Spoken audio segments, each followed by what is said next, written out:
News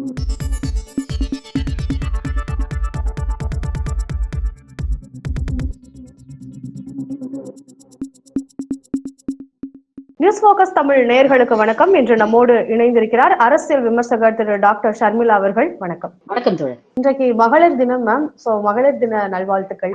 thank you very மச்மா. இந்த நிகழ்ச்சியை பார்த்து கொண்டிருக்கும் அனைத்து மகளிருக்கும் உங்களுக்கும் என் இனிய மகளிர் தின நல்வாழ்த்துக்கள். பெரியார் வழியில சுயமரியாதையோடையும் தைரியத்தோடையும் நம்மளுடைய பயணம் மேலும் மேலும் தொடரணும் அப்படின்னு எல்லாரையும் வாழ்த்திக்கிறேன். சமீபத்துல தமிழகத்துல மீண்டும் எழுச்சிக்கு வர ஆரம்பிச்சிருக்கு மும்மொழிக்கான ஒரு போராட்டம். அந்த போராட்டத்தை வைத்து அரசியல் செய்வது பாஜகவா திமுகவா அப்படின்ற ஒரு கேள்வி எழுந்திருக்கு. ஏன்னா பாஜக குற்றம் சாட்டக்கூடியது பாத்தீங்கன்னா திமுக அந்த ஒரு விஷயத்த வச்சு அரசியல் செய்யறாங்க, அரசு ஒரு பொய் குற்றச்சாட்டை வைத்து தமிழகத்தினுடைய மக்கள் மீது பிரச்சாரம் செய்யறாங்க அப்படின்ற மாதிரியான குற்றச்சாட்டுகளை வச்சிருக்காங்க. அதை பற்றி உங்களுடைய பார்வை? இந்த பிரச்சனையை அரசியலாக்குறது பாஜகவா திமுகவா அப்படிங்கிறது குரோனாலஜி சீக்வன்ஸ் ஆஃப் ஈவென்ட்ஸ் பாத்தீங்கன்னா உங்களுக்கு தெளிவா தெரிஞ்சிடும்.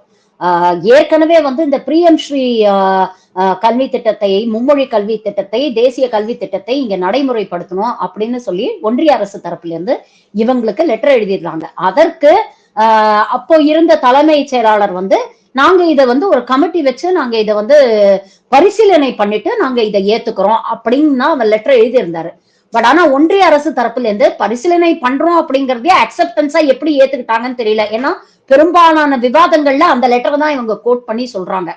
அப்படி பரிசீலனை பண்ணதுல இந்த PM ஸ்ரீ திட்டத்தை ஏத்துக்கிட்டா மும்மொழி கொள்கையை இங்க நடைமுறைப்படுத்த வேண்டியும், நேஷனல் எஜுகேஷன் பாலிசி இங்க நடைமுறைப்படுத்தணும். இது முடியாத காரியம். ஏன்னா தொடர்ந்து தமிழ்நாட்டுல கடந்த 75 வருடமாக நாங்க இருமொழி கொள்கையை தான் ஃபாலோ பண்றோம்னு, அதை தொடர்ந்து இதை நாங்க பரிசீலனை பண்ணிட்டோம். இந்த 2 விஷயங்களையும் இந்த MOUல இருந்து எடுத்துருங்க, எடுத்துட்டீங்கன்னா நாங்க இதை நடைமுறைப்படுத்துறோம் அப்படின்னு தெளிவா தமிழக அரசாங்கம் சார்பில் அவங்களுக்கு கடிதம் எழுதியிருக்கிறாங்க. அப்போ நீங்க என்ன பண்ணணும்? ஒண்ணு, நீங்க மாநிலத்தை நேர்ல வாங்க, சரி நம்ம பரஸ்பரம் பேசி இதுல ஏதாவது ஒரு வயா மீடியா சொல்யூஷன் நம்மள ரீச் பண்ண முடியுமா அப்படிங்கறத பேசி முயற்சி பண்ணுவோம் அப்படிங்கிற ஒரு ஸ்டாண்டை நீங்க எடுத்திருந்தீங்கன்னா கூட அட்லீஸ்ட் ஒரு கான்வர்சேஷனுக்கு ஒன்றிய அரசும் மாநில அரசும் ரெடியா இருக்கு அப்படின்னு நமக்கு தோணும்.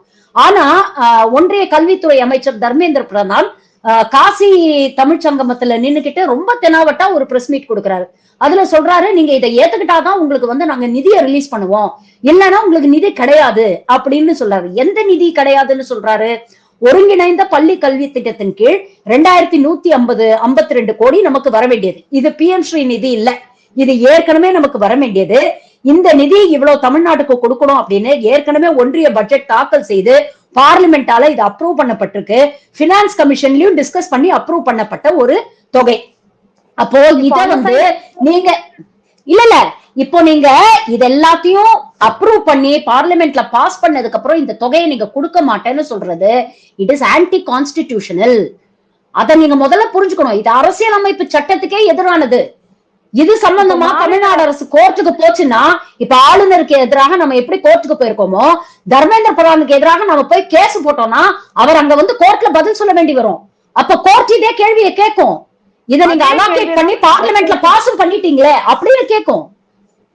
அதே கேள்விதான் இப்போ அவங்களுமே வைக்கிறாங்க. இப்ப தர்மேந்திர பிரதான் அவர்களுக்கு எதிராக இப்போ தமிழக அரசு நிதி தரமாட்டோம்னு சொல்லியிருக்கிறாரு அப்படின்ற அடிப்படையில அவங்க கோர்ட்ல கேட்டுக்கணும் இல்லையா? சட்டப்பூர்வமாக அணுகாம இதை வெறுமனையா பிரச்சாரம் செஞ்சு மக்கள் மத்தியில 2026 தேர்தலுக்கு பிரச்சாரத்தின் அடிப்படையா வச்சு ஜெயிக்கணும் அப்படின்றதுக்காக திமுக அரசு இன்னும் இதை சட்டப்பூர்வமா அணுகாம இருக்காங்க.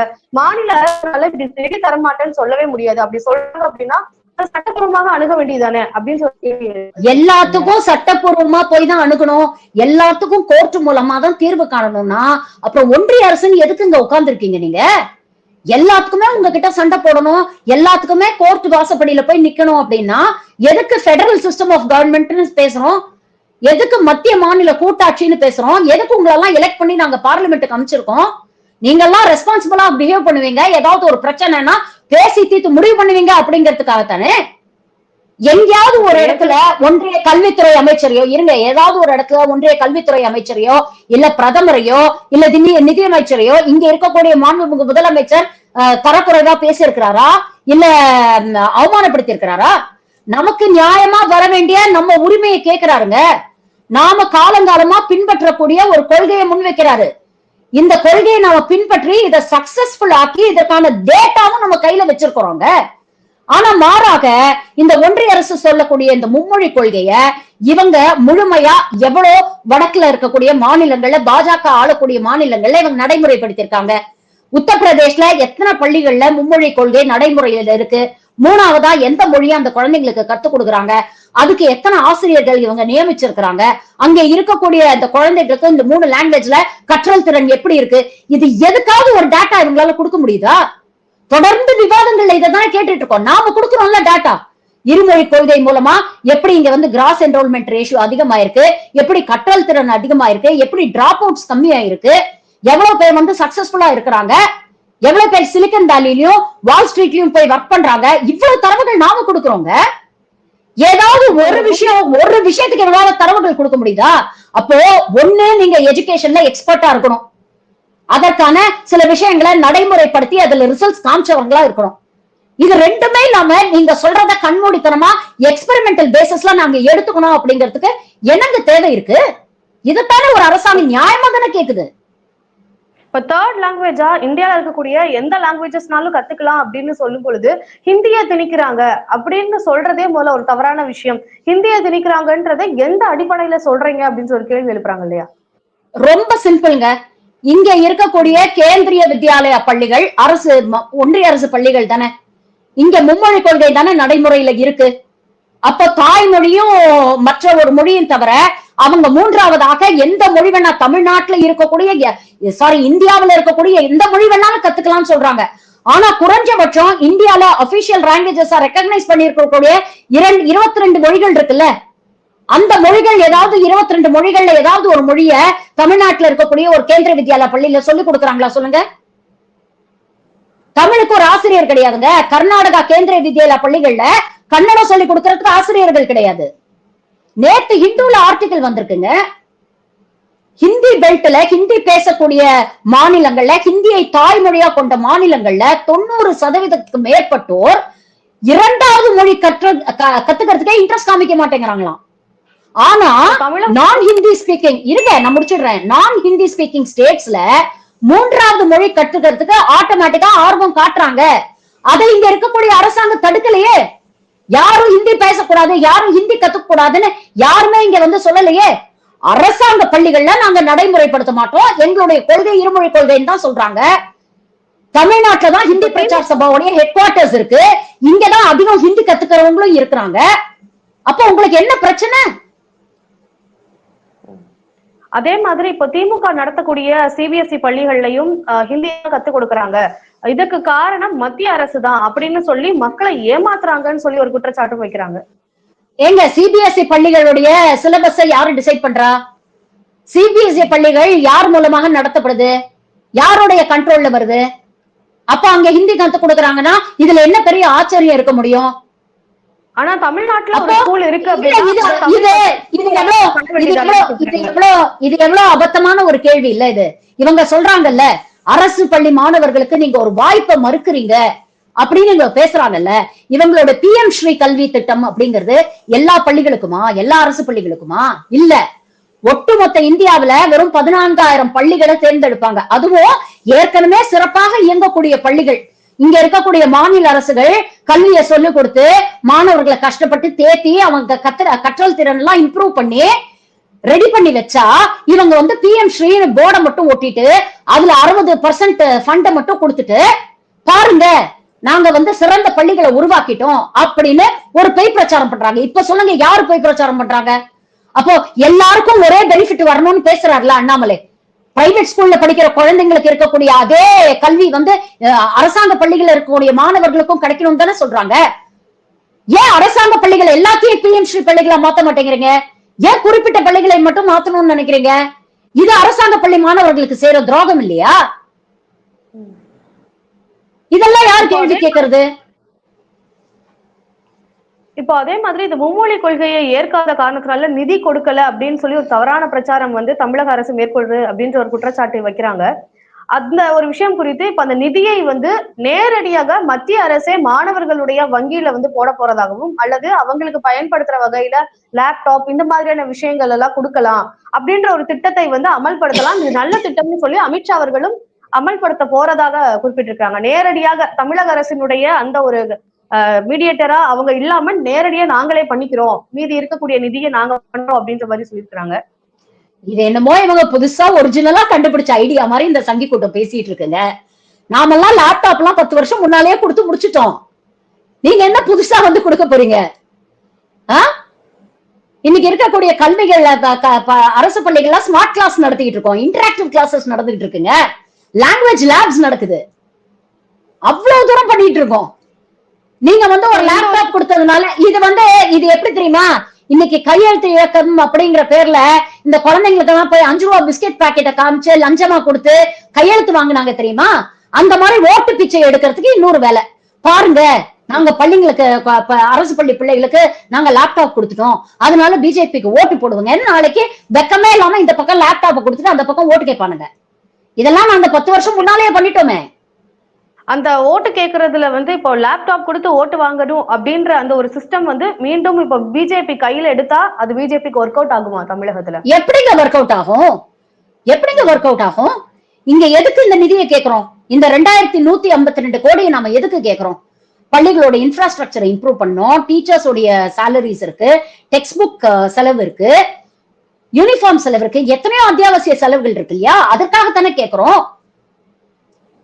மாண்புமிகு முதலமைச்சர் தன்னுடைய கொள்கையில எந்த அளவுக்கு உறுதியா இருந்தார்னா, இந்த 2152 கோடி இல்ல 5000 கோடி நீங்க இழக்கிறீங்க அப்படின்னு தர்மேந்திர பிரதான் சொன்னதுக்கு அவர் சொல்றாரு, 10,000 கோடி கொடுத்தா கூட நீங்க எங்களுக்கு வேண்டாம், இந்த 2000 கோடியை எப்படி சமாளிக்கணும்னு எங்களுக்கு தெரியும், நீங்க 10,000 கோடி கொடுத்தா கூட எங்களோட கொள்கையை நாங்க விட்டு கொடுக்க மாட்டோம் அப்படின்னு சொல்றாரு.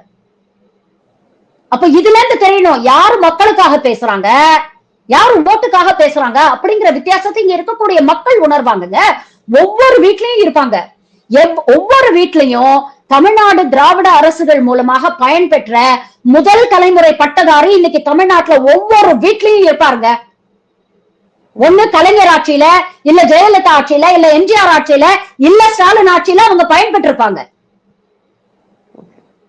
இப்போ தமிழக நீங்க கொடுக்கிற பிஸ்கெட் பாக்கெட்டுக்கும் லேப்டாப்புக்கும் விலை போயிடுவாங்க அப்படின்னா நீங்க தமிழக மக்களை எவ்வளவு சீப்பா எடை போடுறீங்க அப்படிங்கிறது இதுல இருந்து தெரியுது. எல்லாரையும் வடக்கன்கள் மாதிரி முட்டாள்னு நினைச்சிடாதீங்க. நான் எல்லா வடக்கன்களையும் சொல்லல, இந்த சங்கி கூட்டத்தை மட்டும்தான் சொல்றேன். ஓகே, இப்போ தமிழர்களை பொறுத்த வரைக்கும் இந்த சாமானிய மக்கள், தமிழ்நாட்டில் இருக்கக்கூடிய சாமானிய மக்களுடைய கருத்து என்ன, இந்த மும்மொழிக்கு அப்படின்றத தெரிஞ்சுக்கிறதுக்காக அவங்க கிட்ட கையெழுத்து வாங்க போனாங்க இல்லையா? அந்த ஒரு கையெழுத்து வாங்கும் பொழுது தமிழிசை சவுந்தரராஜன் அவர்கள் வந்து நேற்று அந்த ஒரு பகுதியில் ஒரு பரபரப்பை உண்டாகிடுச்சு. அதை பற்றி உங்களுடைய பார்வை என்ன? அந்த கையெழுத்து வாங்குறதுல என்ன தவறு இருக்கு? இப்ப மக்கள் கிட்ட போய் எங்களுடைய ஒப்பீனியன் சொல்லி அவங்களுக்கு வேணும்னா அவங்க கையெழுத்திட்ட போறாங்க, அதை தடுக்குது அப்படின்னா தமிழக அரசு அவங்க ஒப்பீனியனா தான் திணிக்கிறாங்க, மக்களுடைய ஒப்பீனியனை சொல்ல மாட்டுறாங்க அப்படின்றாங்க. எங்க நீங்க பொது இடத்துல காலங்கார்த்தால வியாபாரம் நடக்கக்கூடிய, போக்குவரத்து அதிகம் இருக்கக்கூடிய ஒரு இடத்துல நீங்க 100-150 பேர் திரண்டு அங்க இருக்கிற டிராபிக்கு இடைஞ்சல் பண்ணி, அங்க மக்களுடைய வாழ்வாதாரம் நடந்திருக்கு அதுக்கு இடைஞ்சல் பண்ணி, அங்க நின்று கூட்டம் போட்டுட்டு ஒவ்வொருத்தருக்கா கையெழுத்து வாங்கிட்டு இருந்தீங்கன்னா கண்டிப்பா போலீஸ் பர்மிஷன் வாங்காம இதை நீங்க செஞ்சீங்கன்னா போலீஸ் அரசு தாங்க பண்ணுவாங்க. திராவிட முன்னேற்ற கழகம் நீட்டுக்காக ஒரு கையெழுத்து இயக்கம் நடத்தினாங்க, தெரியும்ல உங்களுக்கு? எப்படி பண்ணாங்க? ஒவ்வொரு மாவட்டத்திலையும் போய் ஒரு விழிப்புணர்வு பொதுக்கூட்டம் நடத்தினாங்க, மக்களை ஒரு இடத்துல ஒன்றிணைச்சாங்க. ஒன்றிணைச்சு நீட்டுக்கு எதிராக என்னெல்லாம் பாதிப்பு தமிழ்நாட்டு மாணவர்களுக்கு வருது இந்த நீட்னால அப்படிங்கறத மக்களுக்கு தெளிவா எடுத்து சொன்னாங்க.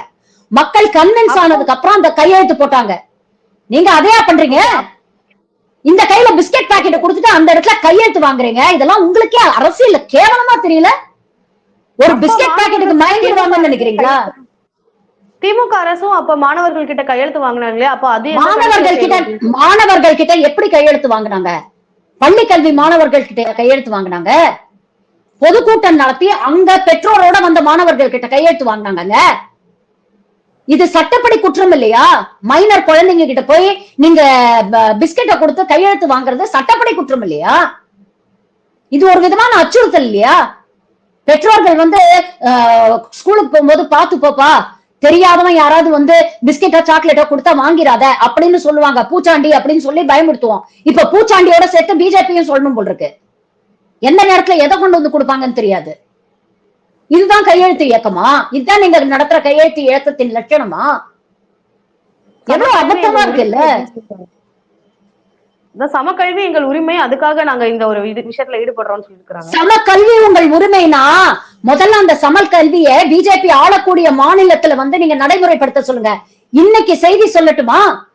கடந்த 10 நாட்கள்ல ராஜஸ்தான்ல பாஜக அரசு 420 பள்ளிகளை மூடி இருக்கு. இதுல 190 ஆரம்ப பள்ளிகள், 260 செகண்டரி ஸ்கூல்ஸ். இன்னைக்கு அங்க இருக்கக்கூடிய அரசு பள்ளி மாணவ மாணவிகள் தெருவுல வந்து போராட்டம் பண்ணிட்டு இருக்காங்க. என்ன காரணம் சொல்லிருக்காங்க தெரியுமா? இவங்க பள்ளிகளை மூடுறதுக்கு போதுமான என்ரோல்மெண்ட் இல்ல, அதனால பல கல்விகளை மூடி நாங்க மர்ச் பண்ண போறோம் அப்படின்னு இருக்காங்க. கல்வி கற்கிறதுக்கு பள்ளிக்கு குழந்தைங்க வரமாட்டேங்குதுன்னா ஒரு அரசாங்கம் என்ன பண்ணணும்?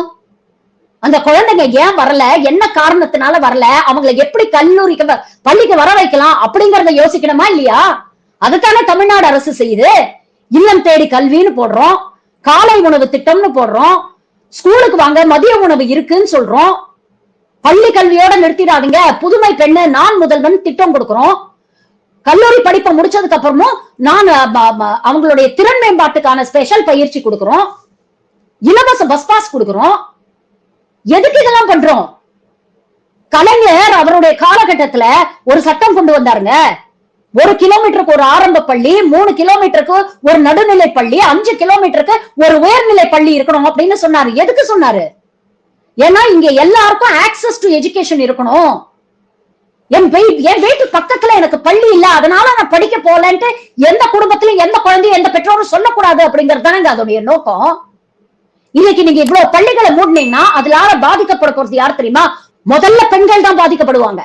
பக்கத்துல பள்ளி இல்ல, தூரத்துல போகணும் அப்படின்னா முதல்ல பெண்களை தான் வீட்டுல அடைச்சு வைப்பாங்க. அடுத்தது பட்டியலின மக்கள், ஆதிவாசிகள், சிறுபான்மை சமூகத்தை சேர்ந்தவர்கள், இவங்க எல்லாருடைய கல்வியும் பாதிக்கப்படுங்க. இதை எதிர்பார்த்துதான் பாஜக இப்படி ஒரு வேலையை செய்யுது. இவங்க சித்தாந்தமே இதுதானே. சூத்திரனுக்கு எது வேணா கூட, கல்வியை மட்டும் கொடுத்துறாத, அவன் படிச்சுட்டா உனக்கு போட்டியா வந்துருவான் அப்படிங்கறதாங்க இவங்களோட சைக்காலஜி. இவங்களுக்கெல்லாம் சம கல்வியை பற்றி பேச என்ன தகுதி இருக்கு? உண்மையிலே நான் கேக்குறேன், அண்ணாமலை, தமிழிசை சவுந்தரராஜன் எல்லாம் வெக்கப்படணுங்க. அவங்களுக்கு எல்லாம் வெக்கம், மானம், சூடு சர்றை எல்லாம் இருக்கானே எனக்கு தெரியல. தமிழ்நாட்டுல தானே படிச்சீங்க, தமிழ்நாட்டு கல்வி திட்டத்துல தானே படிச்சுட்டு உங்க பின்னால IPS ஒரு டிகிரியை போட்டுக்கிறீங்க. டாக்டர்ங்கிற டிகிரி டாக்டர் தமிழிசைக்கு எங்க இருந்து வந்தது? இங்க படிச்சுதானே இங்க வந்தது. அப்ப தமிழ்நாட்டு உப்ப தின்னுட்டு தமிழ்நாட்டுல படிச்சுட்டு தன்னுடைய பெயர் பின்னால பட்டம் போட்டுக்க தெரியுதுல்ல, அந்த தமிழ்நாட்டுக்கு துரோகம் செய்யறதுக்கு உங்களுக்கு எல்லாம் கேவலமா இல்லையா? நான் எவ்வளவோ சங்கிகளை பார்த்திருக்கேங்க, ஆனா தமிழ்நாட்டுல இருக்க மாதிரி கடைஞ்செடுத்த அயோக்கிய சங்கிகளை நான் பார்த்ததே கிடையாது. ஓகே மேம், தமிழக அரசியல் களத்துல என்னென்ன பிரச்சனைகள் இருக்கோ அதை பற்றி எங்ககிட்ட நிறைய விஷயங்களை பகிர்ந்துகிட்டதுக்கு ரொம்ப நன்றி. தேங்க்யூ.